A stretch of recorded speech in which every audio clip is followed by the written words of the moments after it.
तर जय भीम नमो बुद्धाय मित्रांनो। सम्राट अशोक हे नाव प्रत्येक भारतीयांच्या मनामध्ये घर करून गेलेलं आहे मित्रांनो। पण तुम्हाला माहीत आहे का सम्राट अशोक नेमके कोण होते? सम्राट अशोकांचे आजोबा तर मी तुम्हाला थोडक्यात माहिती देण्याचा प्रयत्न करतो मित्रांनो।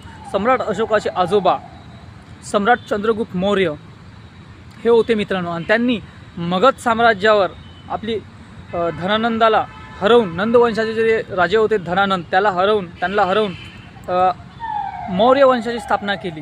आणि तिथून पुढे चालून हा वारसा निर्माण झाला मित्रांनो। मौर्य वंश स्थापित झाला आणि पुऱ्या भारताला एक केलं मित्रांनो। इतकंच नाही तर भारत देश हा त्या काळी 16 महाजनपदामध्ये विभाजित होता मित्रांनो। 16 महाजनपद आणि त्यामध्ये सर्वात शक्तिशाली असं राज्य होतं ते म्हणजे मगध। सम्राट चंद्रगुप्त मौर्यांच्याच कालखंडामध्ये विश्वविजेता अलेक्झांडर दी ग्रेट हा भारतावर आलता मित्रांनो। त्यासोबतच त्यांनी झेलम नदीच्या काठी महाराज पुरू आणि अलेक्झांडर दी ग्रेट अर्थात सिकंदर महान याची किती मोठ्या प्रमाणात ही लढाई झाली हे पुऱ्या जगाने बघितले मित्रांनो। त्यानंतर आलं मौर्य साम्राज्य सम्राट चंद्रगुप्ताच्या नंतर राजगादीवर त्यांचा मुलगा बिंदुसार बसला मित्रांनो। आणि बिंदुसार नंतर सम्राट अशोक आले।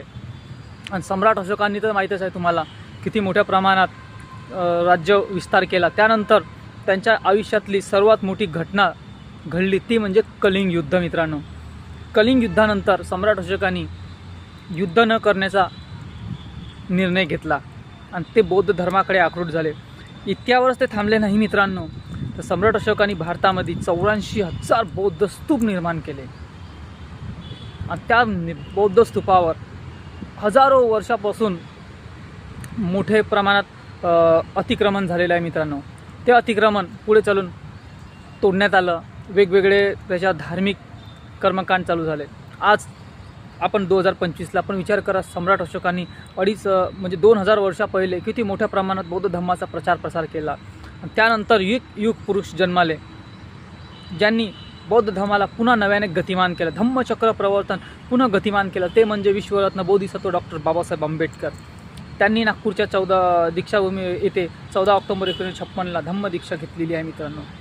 म्हणजे सम्राट अशोकाचा सम्राट अशोकाच्या जे धम्मचक्र प्रवर्तन त्याला गतिमान केलं। भारतामधून बौद्ध धर्म नाहीसा झालेल्या बौद्ध धर्माला पुन्हा नव्याने पुनर्जीवित करण्याचं काम डॉक्टर बाबासाहेब आंबेडकरांनी केलं।